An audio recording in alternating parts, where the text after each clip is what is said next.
Volume 5 C24. Naya never counted herself as one much for tears. What of those she had in her childhood were few and far between. These were fresh, new, and raw. But like the tears of her childhood, she ran out of them very quickly, wiped her face, and tilted her head backward to look up. Olisar Dark's body had all but curled around her in a horseshoe pattern, his head looming large up above where she sat. "Thank you.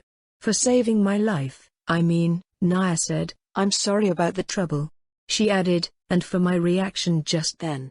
I was just thinking of what I left behind." "Regretting your choices?" Olisar Dark asked neutrally. "Not for a second, but I can still regret the cost. There were only two back there I cared for, and now I can only hope they're all right, and I doubt I'll ever know. But still, I'm alive, and that counts for a lot more than I can say." Naya answered abruptly and stood. The orcs remained on bended knees. "But why are they kneeling to you?" "They're not," Olisar Dark answered. "They're kneeling to you. You spared 2 sons, a daughter, there are 3 living nieces and nephews, and more recently," Olisar Dark stuck out his foreleg and held the razor claw above the head of the orc that Naya recognized, "spared this one. I am Thalrin of Red Mace, chief of this tribe. Those others he names, kin from other orc tribes, huntress of the wildlands, our huts are in your debt." The rough voice held none of the fear that touched him once before, and things began to fall into place for Naya when Olisar Dark explained. "The pregnant women, the wounded?" she asked. "Some were kin to chiefs, others, kin to others, hunters of the wildlands. In battle, you are a revered enemy. Here, now, we may repay our debt with loyalty instead." Thalrin explained. "I failed as chief. I offered your comrade rule. He says he also is a failed chief." Naya felt her ears start to ring. "You are no more human, no more our enemy. If you will be our chief, great warrior, we orcs will follow you." Thalrin raised his head and blinked his eyes. Naya still heard the ringing in her ears at the overwhelming offer. But as it faded, suspicion replaced it. "I assume your tribe is in trouble." Naya framed it as a statement rather than a question, and there was a rumbling among the numbers that continued to assemble and take position kneeling in their places. "Yes. Always trouble. In last generations, we could raid the wildlands by going through secret paths in small numbers, take food, and return. We did not need to fight you long. We could even hide whole tribes of our women and children, to keep our warriors fighting fast and hard with nothing to protect. You prevented much of that, and so when the wars began, we did not fight as we once did. It is hard to fight and defend." Thalrin explained himself, and Naya found herself nodding along with sympathetic understanding. "So your tribes have faced some unexpected defeats, and hunger." Things clicked completely into place as Naya spoke to him. The wider implications of her actions and what it meant for this place well away from her duties gnawed at her conscience a little bit. "I understand. So you want the one who defeated you, to lead you to victory instead?" "Demi-human pragmatism is something I've always agreed with," Naya half said to him, and half said to herself. With nothing at all behind her to go home to, and no other place in the world she knew of that she could live without being hunted or killed, there lay only one remaining question. "Olisar Dark, will you stay with me, and help me here? Is there somewhere else you want to go? My home was taken, I have no treasures, my mates and children were surely slaughtered by the Demon Emperor, there is nowhere for me to go." Olisar Dark answered her, and Naya immediately put a hand down on the claw that she found close by. As she did so, she noticed something else. It was barely noticeable, but it almost appeared as if her skin were tiled or more like scales.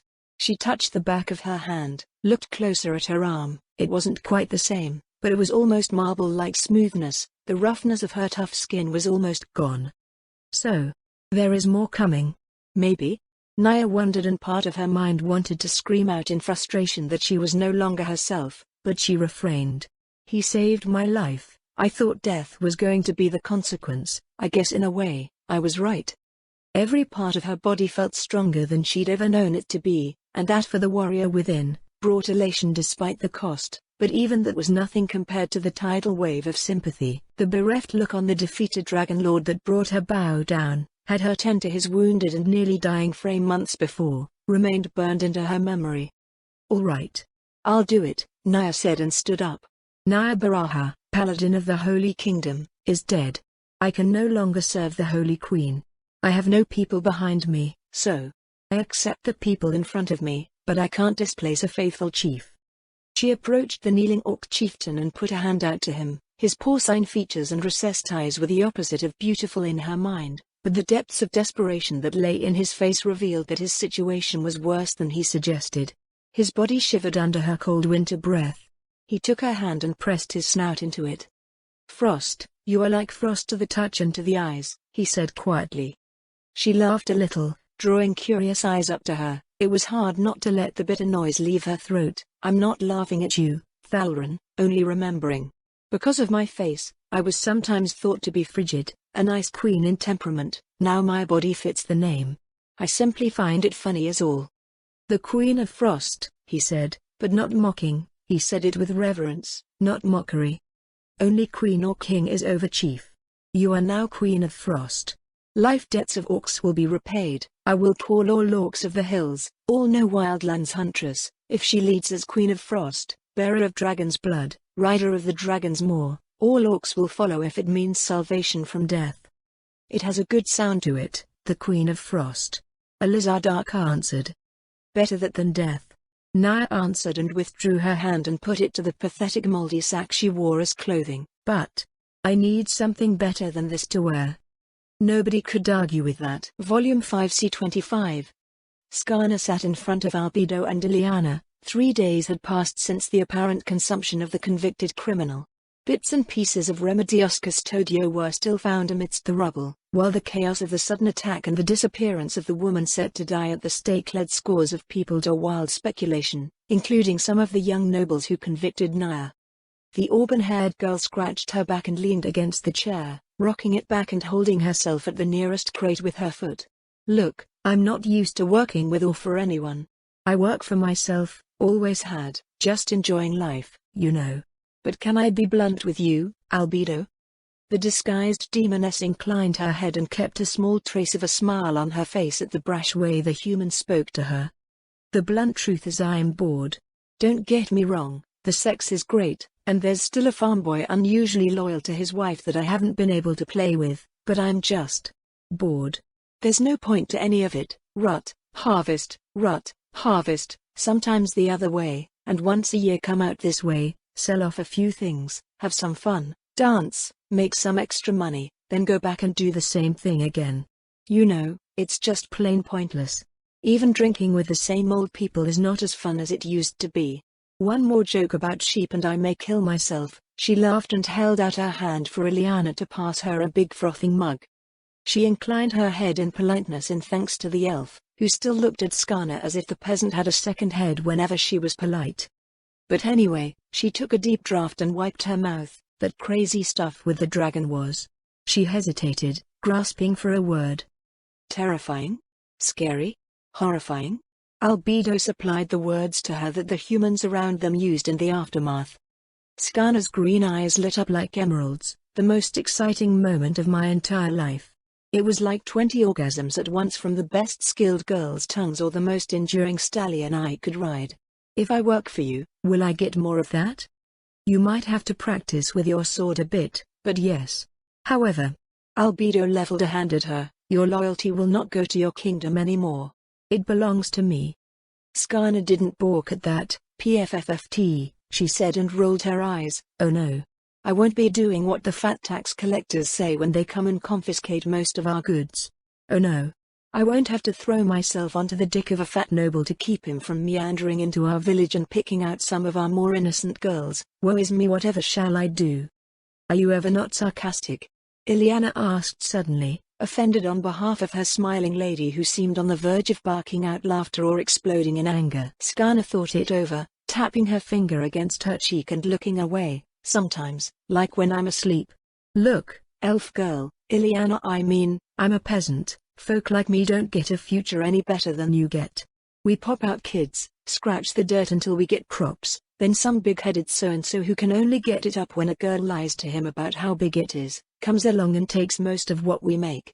Yeah, our queen is supposed to be nice and all, but I've never seen her, and she's never done anything for me. I have no reason to say no when Miss Albedo here is offering me the time of my life, money, and maybe, I don't know, something a little bit bigger than dirt scratching and more lewd sheep jokes from pervy old men. Ileana pursed her lips, silenced by the brash peasant. Albedo, however, had more to say, but before she did, one thing remained crystal clear in her mind: this is a thrill-seeker, a woman of passions, but no purpose. Give her purpose, and I may have a very potent weapon in my hands as far as these lesser creatures go. All thoughts of sending her for baptism were erased in an instant. The chance of breaking that nature that made her useful was far too great. Instead, Albedo made a different decision, and began by asking her, "What are your remaining clients saying now?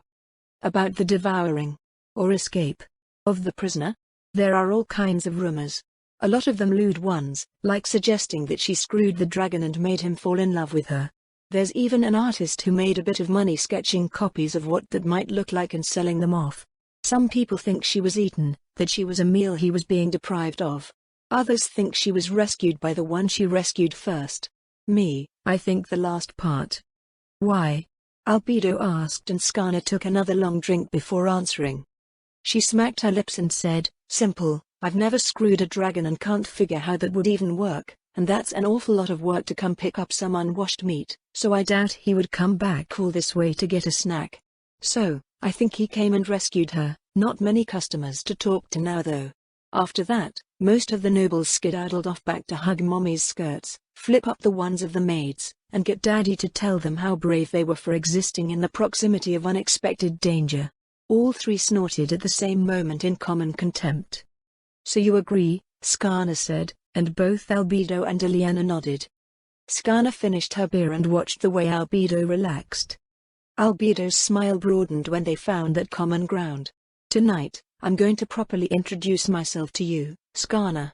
And when we are done, I'm going to provide you with substantial funds, and you will work in Hobans, you will run whores, spread rumors, and do everything I say. Do this for me, and all the delights in the world will be yours, and more than that, your fellow peasants will be better off at the end of it.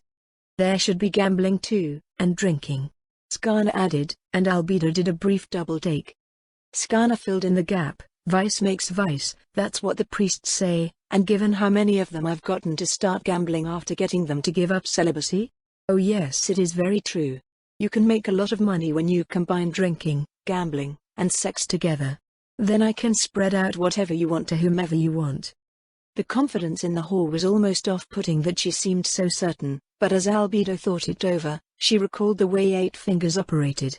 Hilma was still alive, and asking her about how that business ran, or even sending her to the Holy Kingdom to assist the new local agent seemed like good ideas. "Fine, I will send you help in order to pull this off. Make ready to leave tonight," Albedo answered. "With the beer?" Skarna asked, licking her lips at the remaining barrels behind her new employer. "With the beer," Albedo answered, and Skarna spat in her palm and thrust out her hand in answer. A bright smile on her face matched with it. "Ileana, you do this part," Albedo said, looking at the hand and entirely too certain about where it had last been. "My lady," Ileana answered, spat in her own palm, and grasped that of Skarna. To the auburn-haired whore she said, "I look forward to working with you." Skarna winked, "Same. For some reason I can't help but think we'll get along wonderfully." Volume 5 C26. Night fell over the damaged fortress, cloaking the whole damn thing in an inky black. Shadows from the lost sun were made darker by the obscuring walls and towers. Many places therefore were rendered darker than dark, like walking through caves despite being outdoors. Skarna, however, wasn't the least bit disturbed by this. She kept the wooden sword at her side. Her dancing with the false blade to entice men of vigor to lie with her also helped her to beat off those who might think they could get the goods without paying. Beat one into a whimpering mess, a good kick to the face so they know they lost, and by then, the ones who might win preferred easier prey. That did not make the peasant woman less wary. Unwariness was how far too many women, poor or common peasant, ended up with the child on her hip one day with no idea who the father was, and only a bitter memory to recall him by. But seeing Gustave Montagna sitting on a yet-to-be-cleared-away stone and staring at the judge's podium was strange enough that the peasant girl set aside her caution and approached the minor noble. "Is something wrong, Commander?" He glanced up over his shoulder to see a peasant woman standing at his back. "Everything, nothing. What does it matter now?" "It probably doesn't, but you sitting here is really strange," Skarna remarked. It wasn't lost on Gustav that even being curious and approaching of her own accord, that the attractive peasant with the wooden sword still stayed at his back and out of arm's reach, whether in spite of, or because of his status as a paladin, he couldn't guess and didn't really want to know. I suppose, but I made a really bad decision, for all the wrong reasons. Now a good soldier, a hero by some accounts, is gone. My commander is dead, and so are a whole lot of others. It was the night that made him talkative, the night and his heavy burden, and the alcohol she could have smelled on his breath if she came around to face him. That's a shame, but you got a promotion out of it, isn't that what you wanted? Skarner asked, and though he turned his face away from her again, when she said that, he yanked his head over his shoulder and stared at her with fury. Skarner took a step back. His anger flared, then faded. You really think we're all that corrupt? Is that how all peasants see us? Skarner laughed at him. Why shouldn't we? Do you know what taxes are on peasant farms? No, he answered. They take a specific part, 9 out of every 10 stalks go to the Lord, and that's no matter how good our harvest is.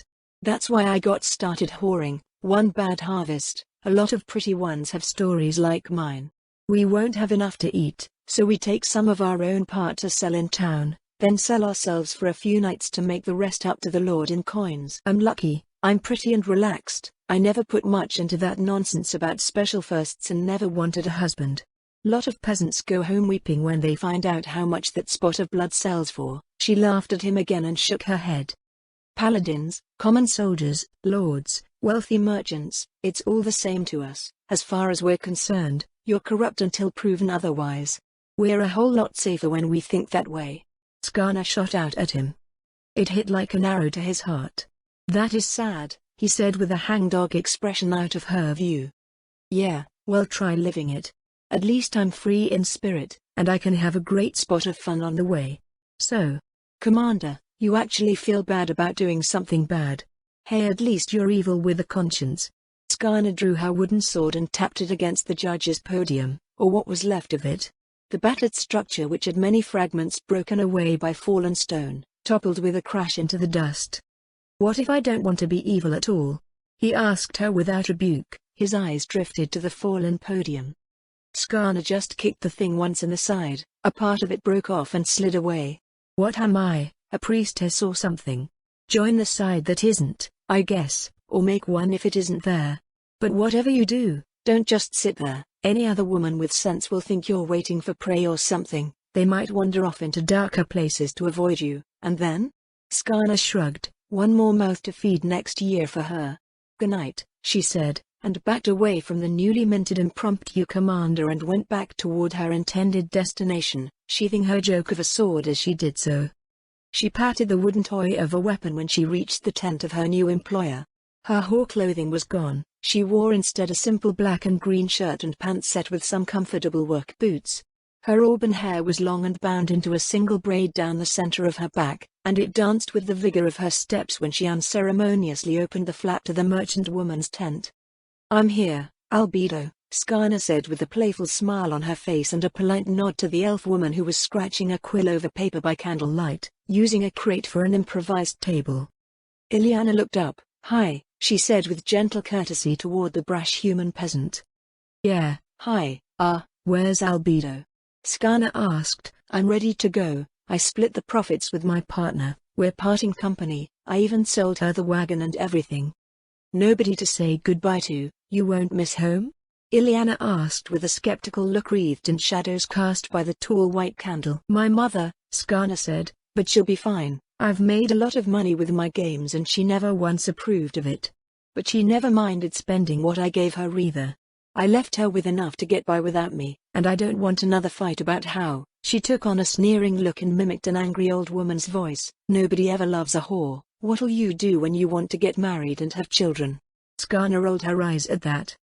I don't need goodbyes, and I don't need the nagging. Skarner quipped. Now. Lady Albedo is where? Here, Albedo said and stepped close behind Skarner's back. She covered Skarner's mouth with a hand harder than steel, put another arm around her waist and began to squeeze. Skarner flailed, reached for her weapon, and began to swing it backwards over her head, only to hear it crack, then shatter against Albedo's skull, and yet the grip didn't lessen. The peasant whore tried to call for help, and as she felt the flesh of the woman's hand go into her mouth, Skarna bit down as hard as she could. The flesh gave, but only a tiny bit, and there was no evidence of any pain inflicted by the attempt. Ileana, to Skarna's dismay, did nothing. She only continued working without pause as if nothing untoward were happening at all. "You actually have good instincts," Albedo remarked in a casual kind of praise, "using your sword, striking at the head, biting my hand. Not all your tumbling with the boys has been of the sexy sort." She laughed while the peasant woman's struggles continued. "If anything, they increased. Your stamina isn't half bad either, for a human." The praise did nothing to slow down the captive whore's resistance. I wonder how long it would take before she wears herself out? It was almost amusing to think about, and yet Albedo felt the instinctive supervisorial loathing for wasted time. "Listen to me carefully, Skarna. I've taken you this way to avoid any trouble. I am going to release you. My servant there will hold up a mirror, and when you are calm, I will let you go." Albedo lifted the woman up and whispered into Skarna's ear, "Do you understand me?" Skarna nodded and ended her struggle, though she wasn't what Albedo would have called relaxed by any means. Ileana picked up a small oval mirror and held it aloft in both hands. Skarna's eyes widened. The merchant woman had wings springing from her back, horns from her head, and vertically slit bright golden eyes. "Demon," Skarna said. It was muffled, but Albedo recognized that she had been correctly identified. "You're calm, good. Now to be precise, I am a variety of demon called a succubus," Albedo said, and sensing that Skarna had no intent to scream, quite the opposite, the woman relaxed completely. Albedo removed her hand and set the peasant down. Skarna turned around and looked Albedo up and down. She shrugged. "A demon of lust is probably the best thing in the world for me to serve, so I'd say I struck gold with you." "This doesn't bother you?" "Not at all?" Albedo asked while her mood went from pleased to baffled by the reaction. Skarna shook her head and looked up at the demoness. "No, I know, the 6 gods and all that garbage. What have they done for me in all my life? Or for centuries? I've never met them, and for all I know men just made them up. Besides, demon, human, orc." She glanced at Ileana, "or elf. There's power in those without it, money in those without it, love in those without it. What's it matter what you are as long as you've got what you want or the way to get it?" "Are you sure you're a peasant?" Albedo asked, and Skarna with her vibrant green eyes met the yellow of her lady and said, "I'm a peasant as sure as you're a virgin. We're a pretty practical lot. Long as we get by, what else is there but the fun we have along the way? Not much worth dying over out there." Albedo barely restrained her blush at the blunt assessment of her inexperience, but the quick and practical mind, not to mention her indifference to anything that might have set others running or calling for the guards, made her useful. "Good, then if you have nothing else to do, help Ileana pack up. You will sleep when the work is done and then be gone in the morning," Albedo instructed, and Skarna without another word, walked over to the elf, bent over a box, and got to work. Volume 5 C27. Naya did not much care for orcish armor as it turned out. She ran her hand up and down the front. It was bulky, not fitted to her form, but at least she did like the green. It was boiled leather with metal woven through straps bound by leather strands, simple to make and would only stop a common weapon at a glance. The pants belonged to one of the tribe's women, and predictably it was far too wide in the hips. The bow was good, but not great. The sword was a jagged-looking thing with a hook tip. This she was used to fighting against. The arrows were not spectacular, but orcs were far more widely known for their close-range fighting than anything else. But what was important wasn't what she wore at that moment. Rather what mattered was that word of the Huntress of the Wilds was being heard by the other orc tribal leaders. "I was not a general among the humans. I was not their chief, nor their queen. I was a paladin squire sent to die, and I lived. I lived because I understood how stone spitters, orcs, and others fought, moved, and lived on the move and used that against them. Demi-humans invaded my kingdom several times, and yet always you were pushed back. Why?" The question hung in the air. Many demi-humans are stronger than humans, faster, or can fly, or produce great and exceptional warriors that anything less than our great heroes cannot beat. But still the Roble Holy Kingdom stands. Still the wall stands, and you fight among one another out here. Why? Naya reframed the question again. The frosty breath was something she was still getting used to weeks later, but the strength that came with her still slowly changing body was a delight. Stones cracked in her hands and became powder, and in close combat tests against the orc warriors, she proved herself vastly superior to multitudes at a time. Still the orc tribes were silent. Naya chose to answer for them. Discipline. Discipline and preparedness. You rush in to fight, kill, and then think you've won? Naya asked them and shook her head. How far can you go without food or water? What about shelter from the weather? You don't work together, not as tribes, not even as a single tribe. You fight as individual warriors, all demi-human tribes do, thinking that a step forward is the same as having won, when you're just walking to graves very far from home. The rumble of the orcs who had lived without food for far too long, even one time, let alone more, confirmed her words for the rest. If you want me to lead you, I will do it. I will teach you to fight as the paladins do, not only on the field, but before the field. We aren't looking for glorious battles, but ones we win with ease. There is, however, a condition, Naya said, and raised her bluish-white hands to quiet the new rumbling among her vast audience that sat at the base of the hill from which she spoke. The tribes will not disband afterward. The old ways are done. I will be called queen of all your tribes, and you will settle in common, fight when I tell you and not before, build what I tell you, and give me all your loyalty. Give me everything, and I will give you victory, or my life. Naya vowed.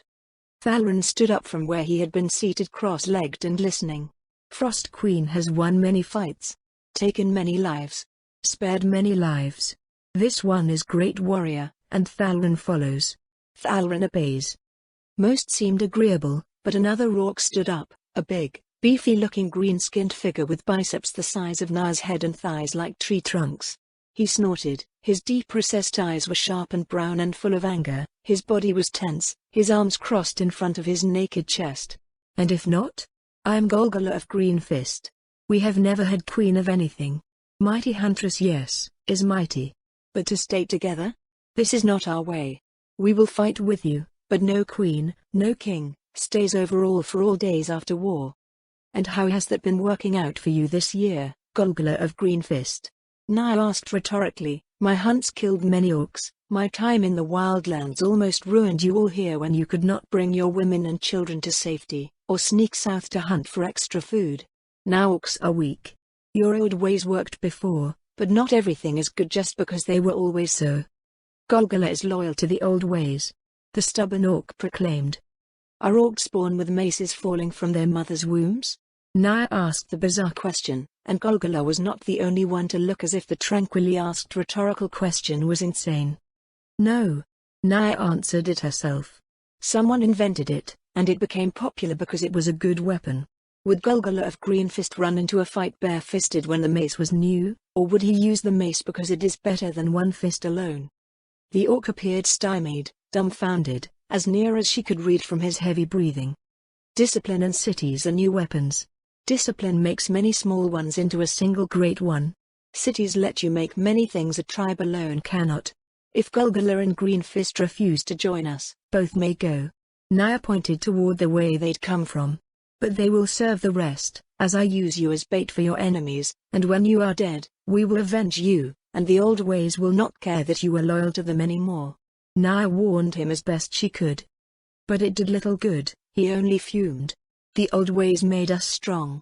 We keep our lands and cattle, we rule the hills, the days are hard, but if we trust the ancestors' ways we will win again. Naya shook her head and pointed to the way out of the little hill region. She watched him start to walk away, and many, if not all of his tribe went with him. Olisar Dark lowered his head beside where Naya stood and whispered so quietly that she alone could hear him. He does not believe you. That is his second mistake, Naya whispered as the tribe departed. She then asked, have you circled the area? Will this place do? Yes. If you want to build a city here, there is no place better. 7 great hills offer excellent view of the area, the land between hills is fertile, and smaller hills make excellent points of choking. Olisar Dark answered. Choke points. Naya corrected him, then nodded. Thank you, my friend. Olisar Dark let out an approving growl. You figured this place would do, didn't you? I suspected, Naya admitted. It made it the best place to have this gathering. Now, when I've got them fresh and they can see progress being made instead of weeks or months getting everybody together. They waited in silence. When the last of the Green Fist left, Naya asked, "Will anyone else refuse me?" One and all, they rose from a cross-legged position, and then bent a knee to her. Thalran was the one to begin. "Hail Queen of Frost, Queen of Orcs." Naya looked up at Olisar Dark, who said anything about being only the Queen of the Orcs. None. But maybe wait on explaining that until your first victory, Olisar Dark advised, and they relaxed as the cheers went up and washed over them both like a great storm.